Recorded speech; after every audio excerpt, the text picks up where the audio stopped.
Film dimulai dengan Pak Dokter yang berusaha menelpon keras itu untuk mengadukan kekerasan dalam rumah sakit oleh seonggok badut.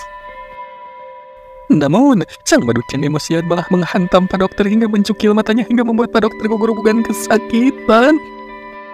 Tidak cukup sampai di situ, sang badut malah memasang bola mata Pak Dokter ke matanya. Duh, ayah, why? Puas bermain dengan organ tunggal Pak Dokter, sang badut pun pergi meninggalkan jasad Pak Dokter yang sudah resmi menjadi korban pertama psikopat edan ini.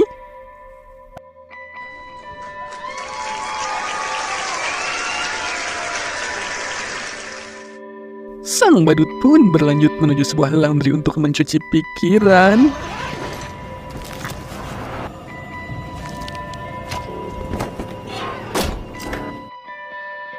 Dia mengambil sebuah koran yang berisi berita tentang kecelakaan sebuah keluarga. Namun, bukannya berbela sungkawa, dia malah cekikikan awok-awokan, padahal korannya nggak lagi ngelawak, guys. Dan ada hal menarik di sini. Ternyata di sana ada sebuah badut cilik wanita yang SKSD pada si badut. Mungkin karena ngerasa sefrekuensi, mereka pun mulai PDKT-an, dari mulai saling mendekat, terus ketawa bersama, hingga dunia pun serasa milik berdua. Tapi, semua itu hanyalah ilusi. Mungkin karena si badut jomblo kelamaan jadinya halu begitu. Tapi, yang kasihan mah si Pak Botak, dia malah jadi korban, kepalanya ditusuk pakai gagang sapu cuma karena liatin si badut lagi halu. Ya udahlah, kita lanjut saja ke cerita. Kita diperlihatkan seorang gadis bahenol nerkom dia bernama Seina. Di sini, Seina sedang membuat sebuah kostum untuk pesta Halloween, yang dimana kostum ini Seina buat dari desain kostum yang ada di buku peninggalan ayahnya. Seina memiliki seorang adik laki-laki yang bernama Jonathan.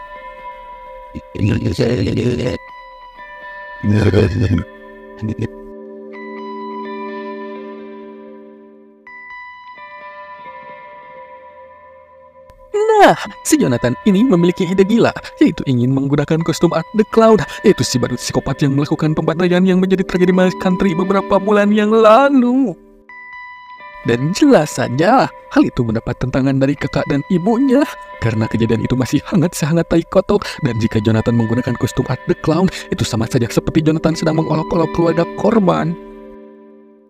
Pembantaian oleh Art the Clown itu sangat membekas di hati warga kota termasuk Seina, dan Seina sampai terus bermimpi buruk tentang kejadian pembantaian oleh Art the Clown tersebut.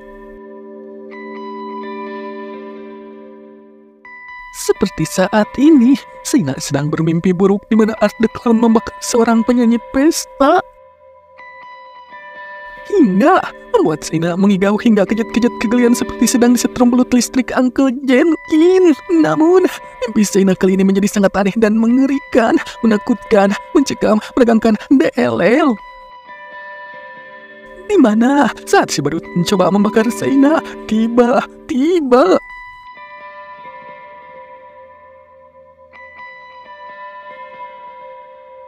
jreng-jreng, kostum malaikat milik Seina terbakar beneran, bahkan nyaris membakar kamar Seina. Sungguh sakti ini si badut, punya ilmu santet kayaknya mah.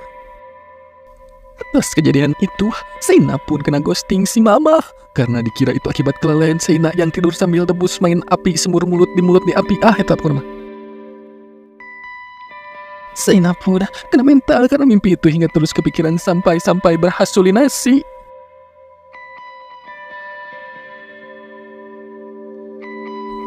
Keesokan harinya, Jonathan yang sedang ujian akhir semester mendapatkan sebuah kejutan dari Mas Badut.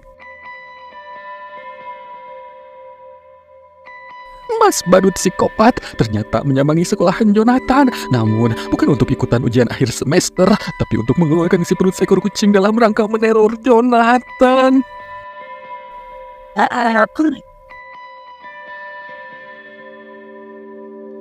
Ya jelas saja, Jonathan langsung lari terberit-berit dan ketakutan setengah matang sampai bulu punuknya merinding disco. Sementara itu di tempat lain, Seina sedang mencari sayap baru di toko aksesoris Bang Midun untuk menggantikan sayap buatannya yang kemarin terbakar karena santet si badut. Seina ditemani oleh sohibnya yaitu Ali. Ketika Ali pamit sebentar untuk menerima telepon, tiba-tiba Ali menabrak seorang yang menggunakan kostum badut.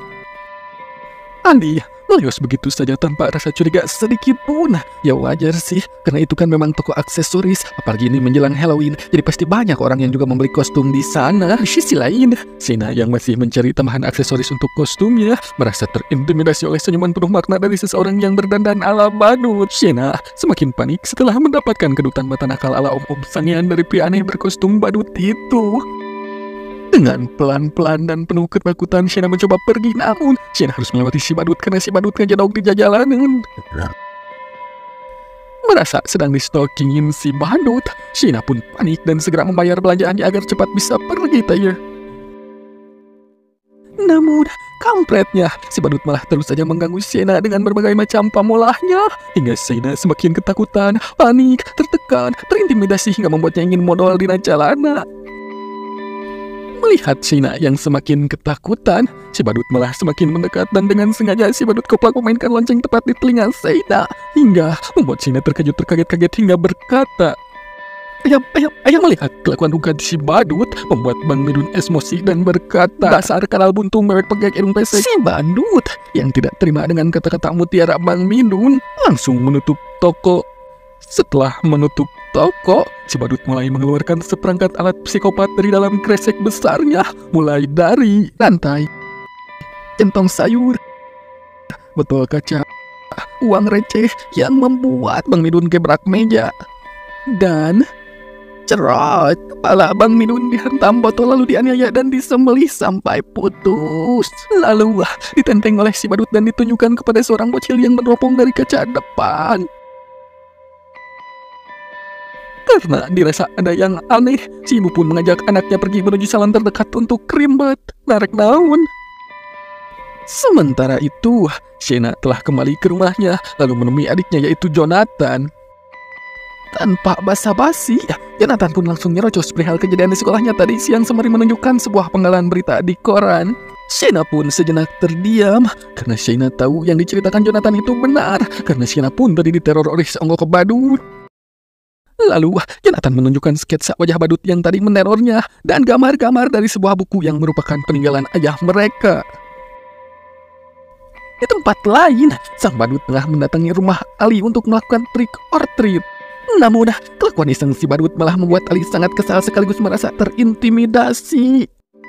Karena plastik besar yang disodorkan si badut bukan berisi permen maupun kuku Bima Energi Roso-Roso, melainkan isinya adalah senok, garpu, pisau, gergaji, dan seperangkat alat psikopat lainnya. Yang membuat Ali harus berbuat tidak sopan dengan melemparkan permen yang ke dalam kantung plastik si badut karena saking takutnya. Perlakuan Ali itu sepertinya membuat si badut tersungging hingga si badut langsung pergi ketika Ali mengintip dari balik jendela. Di tempat lainnya, Shayna yang sedang adus, selesai adus dia memoles bibir dengan gincu, lalu melukis alis dengan seksama, lalu memakai kostum yang mengapit gunung Tangkuban Parahu. Shayna yang sudah cantik dan estetik langsung berpamitan pada si mama untuk pergi menghadiri pesta Halloween bersama Alia Brock dan teman-temannya. Namun, si Mami sedikit sensi karena melihat Shayna terlalu seksi. Si Mami takut Shayna diperkaus sama laki-laki liar yang hidungnya belang kayak zebra cross. Namun, Shayna tetap pergi dengan melakukan jurus andalannya yaitu Cipika Acipiki pada mamahnya. Sementara itu, Ali yang juga sedang berdandan dan bersiap-siap untuk pergi ke pesta Halloween tiba-tiba mendengar suara kaca yang pecah. Ketika Ali mengeceknya, ternyata kaca belakang rumahnya sudah jebol pecah serip. Ali yang kaget melihat kaca rumahnya pecah begitu, lebih terkaget lagi ketika melihat seonggok badut sedang menyeduh kopi di dapur rumahnya tanpa permisi. Si badut dengan santuinya meneguk kopi hingga membuat Ali merinding disco. Dengan watados, dia melakukan gestur pika sebelin pada Ali yang membuat Ali pun kabur, tapi malah dikejar sama si badut yang nampaknya memiliki niat busuk pada Ali. Dan serat, Ali dianiaya dan diperlakukan seperti kambing yang sedang dijagal, ditusuk, dipotong, hingga didodet, dan yang lebih parahnya lagi, ketika Ali sedang berangkat dengan putus asa dan penuh kesakitan, si badut sarap dengan ketawa ketiwi menyiramkan cairan pemutih lalu menaburkan deterjen ke tubuh Ali yang penuh luka. Aduh, parah pisan si eta. Di saat si badut menyiksa Ali dengan dan eling, tiba-tiba mamahnya pulang dan mencari keberadaan Ali. Si Mama terkejut dan mulai panik ketika melihat pintu kaca belakang dalam keadaan pecah. Dengan rasa khawatir tingkat dewa, si Mama pun pergi ke lantai atas dan... Oh no! Si Mama kocak bengek melihat Ali yang sedang disayat-sayat oleh si badut hingga bibirnya jebeu parah lalu memanggil, Mama! Mama! Di tempat lain, Brock yang sedang asik berpesta Halloween menghampiri Shayna yang sejak mulai pesta tadi malah sibuk ngeprek HP dan tidak ikutan ajojing. Ternyata Shayna dari tadi mencoba menghubungi Ali yang belum datang juga ke pesta ini. Kembali ke rumah Ali yang dimana para bocil mengetuk pintu rumah Ali untuk melakukan trick or treat. Dan yang membuka pintu ternyata adalah si badut Gelo yang lalu menyuguhkan secangkir permen yang ditaruh di dalam kepala ibunya Ali. Namun, para bocil mengira itu hanyalah properti Halloween si badut yang membuat si badut tertawa terbohak-bohak. Ternyata, Ibu Ali pun tidak luput dari keisengan si badut. Film beralih ke kediaman Sienna yang dimana Jonathan sedang termenung karena tidak diizinkan pergi ke pesta Halloween oleh si Mama. Jonathan yang sedang kecewa dan kesal karena dihukum atas sesuatu yang bukan salahnya meluapkan amarahnya ke si Mama sembari menjelaskan bahwa dia tidak bersalah perihal kejadian kematian kucing di sekolahnya. Ya, karena memang sebenarnya kan itu adalah ulah si badut Gelo yang sengaja untuk meneror Jonathan. Si Mama pun meneguk segelas Mama Lemon untuk menenangkan pikiran agar bisa memahami penjelasan Jonathan yang menurutnya itu tidak masuk akal sehat bahkan akal sakit sekalipun. Lalu, si Mama pun pergi ke garasi. Betapa terkejutnya ketika dia melihat ada tulisan pantai di mobilnya yang sudah dilumuri sampah. Sementara itu, Jonathan pergi dari rumah untuk menyusul Sienna dengan maksud memberitahu bahwa sesuatu yang aneh akan terjadi seperti yang ada di buku peninggalan ayahnya. Tetapi saat di tengah perjalanan, Jonathan merasa seperti sedang ada yang mengawasinya dari balik sebuah mobil van yang terparkir di pinggir jalan. Nampaklah seonggok badut dengan mata yang menyala. Di tempat lain, Sienna yang sedang berpesta mendapatkan panggilan telepon dari ibunya. Namun, dihalangi oleh Brock yang meminta Sienna untuk fokus ke pestanya saja. Namun, sebagai anak yang berbakti, Sienna pun pergi keluar dan menerima panggilan telepon dari ibunya yang marah-marah dan menuduh Jonathan mengotori mobilnya dan menuliskan kata pantai di kaca mobil depannya. Selesai meluapkan amarahnya lewat telepon kepada Sienna, si Mama pun melanjutkan membersihkan mobilnya dengan kesal sambil kuku lutut. Namun, saat mengelap kaca mobil, kepalanya di-headshot oleh si badut. Sementara itu di tempat pesta, Sienna yang sedang asik joget ajojing tiba-tiba berhalusinasi diganggu oleh penampakan seonggok badut wanita cilik. Yang membuat Sienna panik dan ketakutan sendiri sampai membuat Sienna berteriak histeris seperti sedang melihat mantan yang lagi jalan sama pacar barunya. Aduh.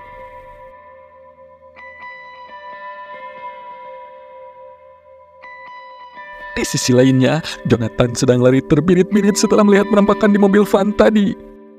Jonathan pun kembali ke rumahnya, namun betapa terkejutnya Jonathan melihat sang ibu yang wajahnya sudah hancur lebur hingga tak berbentuk lagi. Tiba-tiba, si badut muncul sembari ketawa ke TV lalu mengejar Jonathan yang kabur menuju kamar Shayna. Namun, Jonathan yang tidak ingin bernasib sama seperti ibunya berusaha menggapai sebuah pedang milik Sienna. Namun, si badut tidak membiarkannya begitu saja. Si badut berhasil menangkap Jonathan, lalu si badut menyuntikkan vaksin H2N1 ke leher Jonathan hingga Jonathan pun pingsan dan tak berdaya.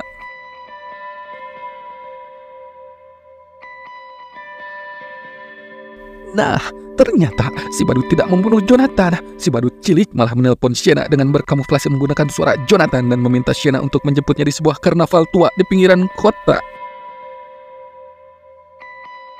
Tapi Sienna menyadari bahwa itu bukanlah Jonathan. Meski begitu, dia tetap pergi ke karnaval tua itu untuk menyelamatkan Jonathan. Sienna pun tiba di karnaval itu dengan ditemani oleh Brock dan pacarnya. Namun, Brock tidak ingin terlibat dalam ini dan membiarkan Sienna pergi sendirian ke dalam karnaval tua itu. Sienna yang sangat mengkhawatirkan Jonathan pun masuk meski dengan hati yang was-was dan takut, dia tetap berusaha mencari Jonathan. Sementara itu, Brock dan pacarnya yang menunggu di dalam mobil tidak menyadari bahwa bahaya sedang mengintai mereka semua.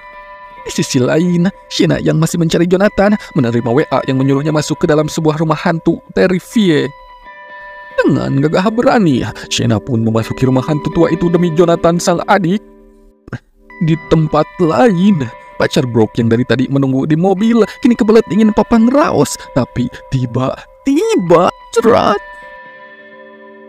cerat, cerat, si Otong miliknya diamputasi oleh si badut edan. Kini si badut langsung mengincar Brok dan berusaha mengempitnya. Namun Brok berhasil melawan dan kabur dari si badut yang telah membunuh pacarnya.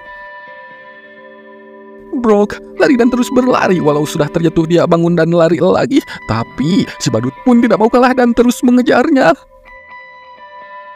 Brok berusaha mencari Sienna. Dia berteriak memanggil Sienna hingga Sienna pun mendengarnya lalu mencarinya. Akan tetapi, si badut terus saja mengejar Brok yang semakin putus asa. Di tengah keputusasaan Brok, si badut pun muncul dari balik pintu dengan membawa sebuah gada paku dan cairan keras. Lalu dibanyurkanlah air keras ke wajah Brok hingga ngebul lalu melepuh. Udah gitu dikasih bonus dengan dihantam gada paku juga. Wajah Brok pun hancur dihantam beberapa kali oleh si badut yang semakin menjadi-jadi, semakin gelo, semakin edan, semakin sadis, semakin bengis, dasar iblis.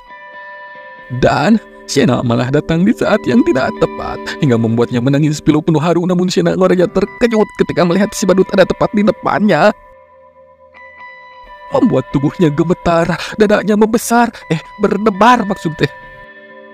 Dan dengan sisa-sisa keberanian, Sienna menghantam si badut pakai balok. Namun si badut malah balik menyerang lalu menjedot-jedotkan kepala Sienna ke dinding hingga jidatnya muncrat. Melihat Sienna yang sudah terkulai lemas tak berdaya, si badut pun melangkah pergi untuk mengincar Jonathan yang masih bugar. Jonathan ternyata bersembunyi di balik tumpukan kayu, sementara si badut mengendap-endap untuk menangkap Jonathan yang sedang mengintip di balik tirai. Jonathan berhasil bersembunyi dari si badut dan dia mencoba mencari Sienna setelah si badut pergi. Buat kekok, ternyata si badut cuma ngeprank, padahal mah tahu Jonathan sembunyi di sana. Jonathan pun akhirnya akan segera menghadapi siksaan yang pedih dari si badut. Saat si badut sedang bertepuk tangan menikmati jeritan Jonathan, tiba-tiba Sienna membokong si badut dan menghantam punuknya dengan keras. Lalu menghantam batoknya dengan gada berpaku milik si badut yang menjadi senjata makan tuan. Saat si badut sempoyongan, Sienna dibopong Jonathan untuk kabur dari sana. Dikira semua sudah berakhir. Ternyata si kampret muncul lagi.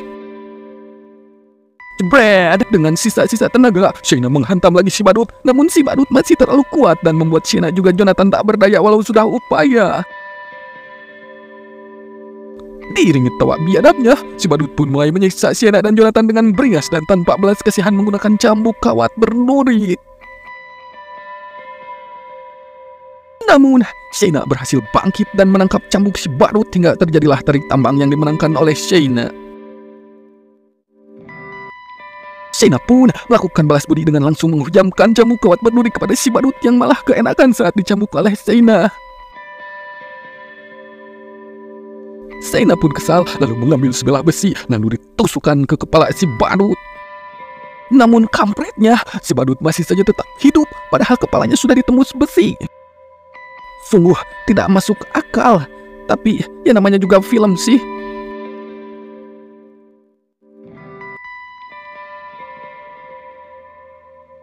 Pada akhirnya, Sienna yang sudah kehabisan tenaga dicekik oleh si badut lalu dihempaskan hingga terjatuh ke dalam sebuah ruangan.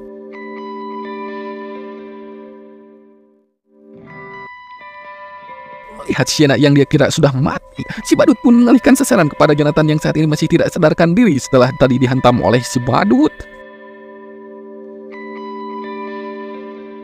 Dan gilanya, si badut kampret ini malah nyemilin kaki Jonathan seperti sedang menggerogoti kaki sapi saja sama rukte mie kocok. Saat tersadar, Jonathan pun langsung bersorak kegirangan. Lalu tiba-tiba Sienna muncul dan membacok si badut dari belakang. Sienna ingin semua ini segera berakhir, memutuskan untuk mengeksekusi si badut sampai benar-benar mati dan musnah dari muka bumi. Setelah dibacok berulang kali pun si badut masih saja tetap hidup. Hingga Sienna pun bermaksud untuk membuat kepala si badut bercerai dengan badannya. Namun koploknya, si badut malah nyengir sembari menjulurkan leher kepada Sienna. Dasar emang psikopatnya udah stadium akhir ini mah. Ya, tapi sekuat-kuatnya juga ia tetap manusia yang jika Allah menghendaki mati, ya pasti mati juga. Ya, seperti kata Ariel Noah lah. Tak ada yang abadi. Alah, sia, ini masih muncul songgok badut lagi yang tiba-tiba mengambil kepala yang sudah resmi bercerai dengan badannya itu.